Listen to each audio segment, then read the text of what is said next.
If you had the ability to bring back a cancelled series, what would it be?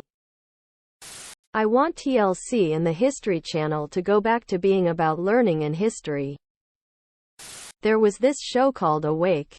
Started Jason Isaacs and had Dylan Minnette in it too. Guy gets in a car accident and then can't determine which reality is his real one. In one, his wife died in the car accident and his son lived. In the other, the opposite. When he goes to bed with his wife, he wakes up in the reality where she died and his son lived. It was a mindfuck and I loved it. Trailer still exists. https u2.be/cfpvoikvik. Bring back Expanse in approximately 5 years for the final arc. Better Off Ted. Forever. A bit ironic that it was cancelled after the first season. Great actors. Great characters. Amazon's version of The Tick. It was cancelled for a stupid reason. New TV exec took over and wanted to scrap all the shows from previous TV exec. What is better in the US than in Europe? Wild animals, those fuckers have almost everything and we make do with squirrels and geese. Mexican food. I'm from California but live in Germany. I miss Mexican food more than I miss my family. Barbecue. You guys do good barbecue. Living space. The amount of space outside the big cities you have available for housing is just crazy. Wide open spaces in nature. Drop Alaska over a map of Europe and it's insane to think how much wild space there is in the US. Diners. I love diners.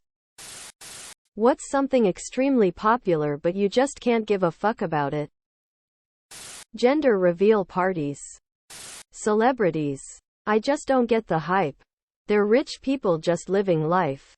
I can't be bothered to pay attention to my own life and you want me to care about somebody I saw in a movie? Influencers. They have a different vibe than I have, aspire to have. Different ways of expressing themselves. Different values. Different beauty standards, etc. TikTok never got into it. The royal family. So-called influencers. What is the stupidest thing you believed in as a child? That a watermelon would grow inside me if I swallowed a seed. My mom told me that rocks were soft until you touched them. I would try to sneak up on the rocks, but it never worked. My dad has a running joke that if he found a parking spot close to the entrance of a restaurant, he would say he called ahead. As a small child, I legit thought he would call these establishments and reserve a close parking spot. That the black market was a real place. I always wondered why the police didn't just go there and arrest everyone for their bad crimes if they knew about it.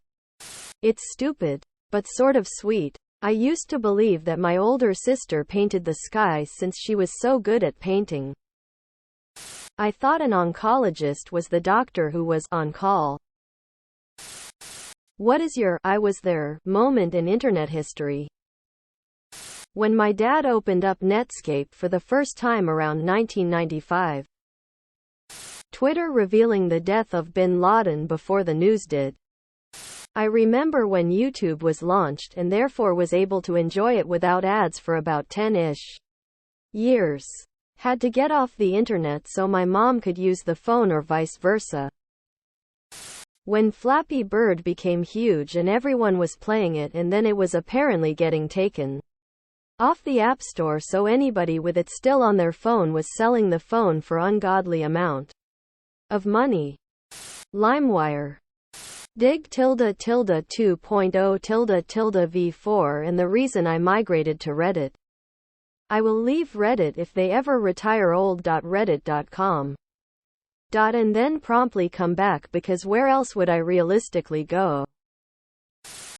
What is something everyone should know before getting into a relationship? That not only are you getting a partner, you need to be one as well. Many people want to be in a relationship cause they want someone, but they are not ready to actually be a partner as well. Accept the other person as they are. You won't be able to change them or who they are at their core. Your happiness is your responsibility.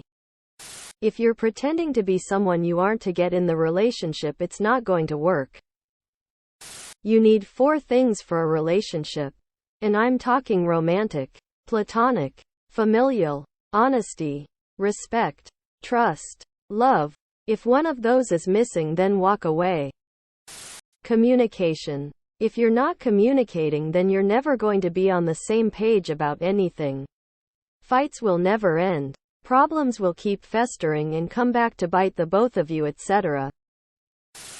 What is the objectively worst Christmas gift to get? I remember as a child signing my parents up to have their newspapers delivered every day. I had paid for the first week, but it was set up to renew every week. It didn't occur to me until some time later that I had effectively got them a present which was worth about a tenner between them, and actually cost them money before they then had to go and cancel that subscription at the newsagent. It felt like a thoughtful gift at the time, but it must be vying for position as one of the crappiest gifts possible. A gift card for something you don't normally use. Bonus points if it's like $50 for an expensive restaurant, so you end up spending more money. Anything you didn't ask for, that is an obvious comment about you, your body, etc. Diet books, self-help stuff, etc. Was getting married 7 weeks after Christmas. Future MIL forgot to get me anything. She went to her bedroom, got a used bottle of perfume, and had the nerve to give it to me. The next year she gave me 2 pair of underpants. Future Sil also rushed upstairs and brought me a used college textbook as a gift. My grandpa got my grandmother cleaning supplies, mop, soap, etc., as a joke one year. She cried.